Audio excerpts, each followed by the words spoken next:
esteemed audience, masauraro barkanmu da warhaka. I'm still discussing about verbs. Har yanzu ina tattauna akan kalmar aikatau wato verbs. If you remember, idan kun tuna, I did explain that na bayani cewa verbs are also of different types.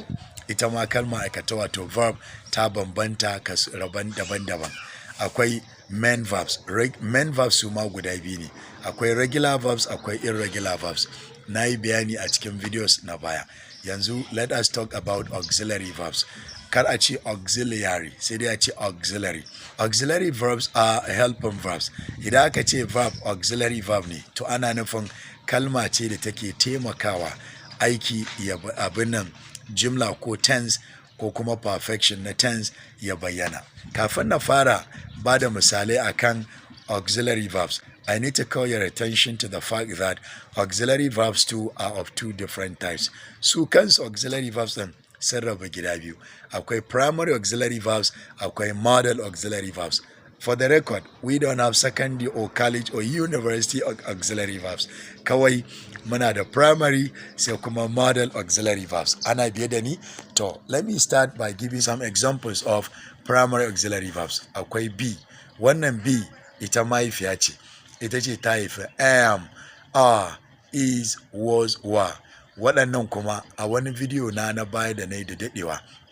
I explained that they don't have any meaning, ba su da wata ma'ana. Duk wanda ya ce ma ga ma'anar am, ko are, ko is, ko was, ko were, kawai dai ina jin tsokanar ka yake amma ba su da ma'ana.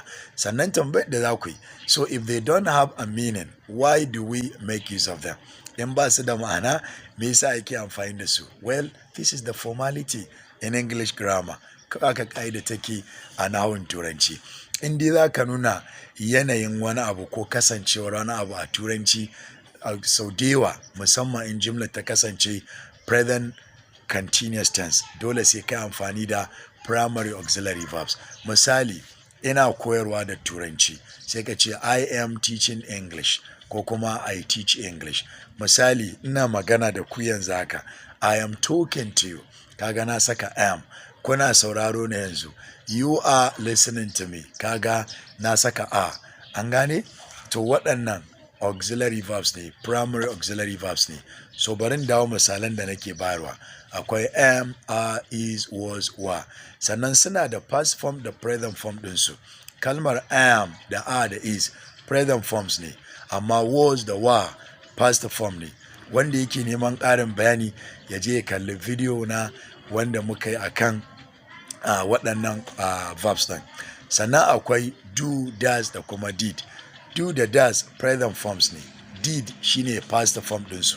Sannan akwai have, has, had. Have da has present form ne. Had shine past form. Waɗannan su ake kira primary auxiliary verbs. Sannan mu dawo kan uwar kanta da ta haife su. Be ita kuma za ta iya kasancewa being da kuma been da been. An gane?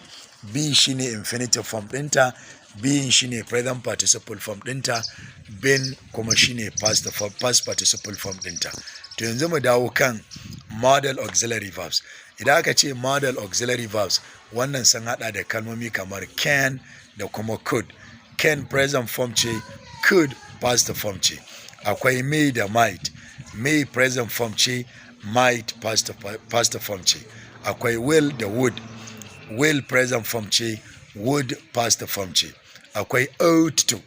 Wannan ba ta canza. Present form ɗinta daidai yake da past form ɗinta.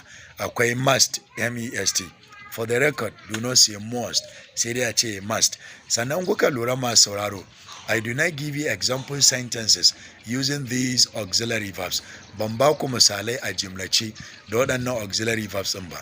Dalili shine na riga na yi videos akan kowanne ɗaya daga cikinsu. So wanda yake neman ƙarin bayani ko kuma yake da tambaya ya tuntuɓe ni sai na bashi ko in tura masa. Love you. Bye for now. God bless your English study.